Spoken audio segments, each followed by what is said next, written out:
ಪೈರಿಕ್ಯುಲೇರಿಯಾ Philip sir ಯಾವಾಗ್ಲೂ ಹೇಳ್ತಾ ಇದ್ರು ಪೈರಿಕ್ಯುಲೇರಿಯಾ ಬಂದ್ಬಿಡುತ್ತೆ ಸರ್, ಒಂದ್ ಮೀಟಿಂಗ್ ಮಾಡೋಣ ಎಲ್ರಿಗೂ ನೋಡ್ಸೋಣ ಅಂತ ಇದ್ರು.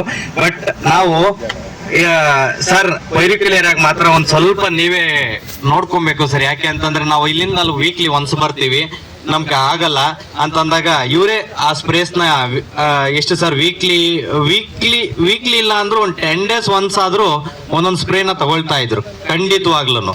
ಮತ್ತೆ ನಾವು ಇದೇ ತರ ಪಾಟ್ ಅಲ್ಲಿ ಇನ್ನೂ ಬೇರೆ ಬೇರೆ ಕಡೆ ನೋಡಿದ್ವಿ, ಪೈರಿಕ್ಯುಲೇರಿಯಾ ಬಂದು ಹೊರಟೋಯ್ತು. ನಾವು ಹಂಗ ಅನ್ಕೊಂಡ್ವಿ ನಮ್ದು ಇನ್ನೇನೊಂದು ವಾರನೋ 10 ದಿನನೋ ಅಂತ ಅನ್ಕೊಂಡಿದ್ ಕ್ಷಣಗಳು ಇದಾವೆ. ಉದಾಹರಣೆಗೆ ಬೇಕಾದ್ರೆ ಫಿಲಿಪ್ ಸರ್ ಕಲೆ ಕೊಡ್ತೀನಿ ನೋಡಿ. ಇದು ಸರ್ ನಾನು ಇದು ಡೆಮೋ ಮಾಡಿದ್ದು ಎಲ್ಲ ರೈತರಿಗೂ ತೋರಿಸ್ಬೇಕಲ್ಲ. ಡೈಲಿ ಇಲ್ಲಿ ನೋಡ್ಬೇಕು. ನನಗೊಂದು ಡೌಟು, ಫಸ್ಟ್ ಪೈರಿಕ್ಯುಲೇರಿಯಾ ಸ್ಟಾರ್ಟ್ ಚುಕ್ಕಿ ಬರ್ತದೆ. ನಾವು ಮಾಮೂಲಿ ಚುಕ್ಕಿ ಬಂದ್ಬಿಟ್ಟು ಎಲ್ಲರೂ ಬಿಡೋದು.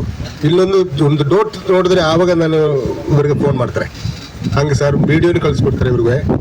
ಮತ್ತೆ ನೀವು ಮಾಡಿ ಅಂತ ಹೇಳಿದ್ರೆ ನಾನು ಅಡ್ವಾನ್ಸ್ ಆಗಿ ಔಷಧಿ ತರೋದು ಹೊಡಿಯೋದು ನಮ್ಮ ಇಲ್ಲಿ NFP ಅಂಗಡಿಯಿಂದ. ಈಗ ಎಷ್ಟು ಡೌಟ್ ಕೇಳಿದ್ರು ಅದು ನಿಮಗೆ ಕರೆಕ್ಟ್ ಆಗಲ್ಲ. ನಾನು ಇಲ್ಲಿ ಮಾಡ್ತಾ ಇದ್ರೆ ಈ ವರ್ಷ ಇಲ್ಲಿ ಸಿದ್ದಣ್ಣನ ಜಮೀನು, ಸಿದ್ದೇಗೌಡರ ಜಮೀನು ಇಲ್ಲಿ ಮಾಡ್ತಾ ಇದ್ದಾರೆ. ಈ ಪ್ರದೇಶದಲ್ಲಿ ಯಾರಿದ್ರು ಸುಂಡಿ ಬಗ್ಗೆ ಏನಾದ್ರೆ ಡೌಟ್ ಇದ್ರೆ, ನಿಮ್ಗೆ ಏನಾದ್ರೆ ಮಾಹಿತಿ ಬೇಕಂದ್ರೆ ಡೈರೆಕ್ಟ್ ಬಂದ್ಗುಳಿ ನಾನು ಮಾಡ್ಕೊಡ್ತೀವಿ. ಓಕೆ ಸರ್, ಅದು ಕೆಂಚು ಬಂದಿದೆಯಲ್ಲ ಅದಕ್ಕೆ ನೋಡಬೇಕು ಸರ್. ಕೆಂಚು ಬಂದಕ್ಕೆ ಈಗ 10 ದಿನ 8 ದಿನಕ್ಕೆ ಔಷಧಿ ಹೊಡ್ತಾ ಇರ್ತದೆ, ಪೈರಿಕ್ಯುಲೇರಿಯಾ ಬರಬಾರದು ನಂಗೊಂಡು.